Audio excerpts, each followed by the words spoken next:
Car les habitants de Jérusalem et leurs chefs ont méconnu Jésus, et en le condamnant, ils ont accompli les paroles, les voix des prophètes, qui se lisent chaque sabbat. Acte 13, 27. Cette déclaration prise dans son ensemble a une signification qui embrasse une grande période de l'histoire d'Israël. Mais son implication directe et immédiate, c'est que si les personnes auxquelles elle se réfère s'étaient bien conduites dans le domaine familial, ils auraient eu une attitude et un comportement différent de celui qu'ils ont eu. Chaque semaine, sabbat après sabbat, pendant de nombreuses années, ils ont entendu ce qui était écrit. Mais finalement, parce qu'ils n'ont pas admis la vérité qu'ils entendaient, ils se sont conduits d'une manière entièrement opposée à ces choses. Quoique dans la souveraineté de Dieu, il les a accomplis en agissant de la sorte. Assurément, c'est là une parole d'avertissement. Elle témoigne d'une terrible possibilité. Entendre constamment les mêmes choses et ne pas admettre ce qu'elles signifient. Se conduire de manière presque contraire à nos propres intérêts. Agir pour notre perte alors qu'ils auraient pu en être autrement. Le propos est le suivant. Il y a une voix dans les prophètes qui peut être manquée, un sens que l'on peut ne pas saisir, et les conséquences peuvent être désastreuses pour ceux qui sont concernés. La voix des prophètes, cela suggère qu'il y a quelque chose qui va au-delà des simples propos du prophète. Il y a une voix. Nous pouvons entendre un son, des paroles, et cependant ne pas entendre la voix. Cela dépasse ce qui est dit.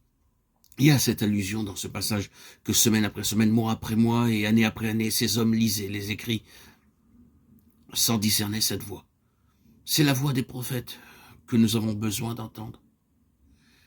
Et parcourant ce 13e chapitre des Actes, nous pouvons comprendre que ce court passage se situe dans un contexte capital.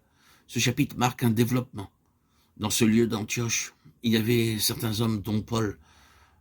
Le Saint-Esprit dit, mettez-moi par Barnabas et Paul pour l'œuvre à laquelle je les ai appelés. C'était un nouveau développement, un mouvement en avant d'une grande portée capitale. Cependant, dans ce même chapitre, nous voyons une autre crise. C'est une chose inévitable. Lorsqu'en un certain lieu, une grande foule se rassemble, les Juifs refusant d'obéir à la parole fomentent une révolte. Les apôtres ont fait cette déclaration. C'est à vous, premièrement, que la parole devait être annoncée, mais puisque vous la repoussez, que vous vous jugez vous-même indigne de la vie éternelle, voici, nous nous tournons vers les païens, verset 46.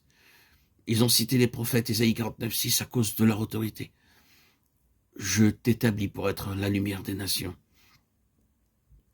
C'était une période de l'histoire de l'Église, et les Juifs, dans une grande majorité, s'en détournaient, alors que les gentils, les non-juifs, y étaient délibérément introduits. C'était parce que les Juifs avaient entendu ces prophètes sabbat après sabbat, sans entendre leur voix. De grandes choses sont liées au fait d'entendre la voix. Si nous ne l'entendons pas, cela peut conduire à des pertes irréparables. Des choses importantes concernant Israël ont eu lieu depuis cette époque d'Acte 13. Ce n'est pas dans mon intention de parler des prophéties qui concernent les Juifs, mais ma pensée est la suivante. D'une part, ce n'est pas une petite chose de ne pas avoir entendu la voix des prophètes. D'autre part, vous remarquerez la grande joie des non-juifs. Il est dit ici, les païens se réjouissaient en entendant cela. Ils glorifiaient la parole du Seigneur. D'un côté comme de l'autre, entendre ou ne pas entendre a eu de grandes répercussions. C'est toutefois une grande chose d'entendre et d'agir en conséquence.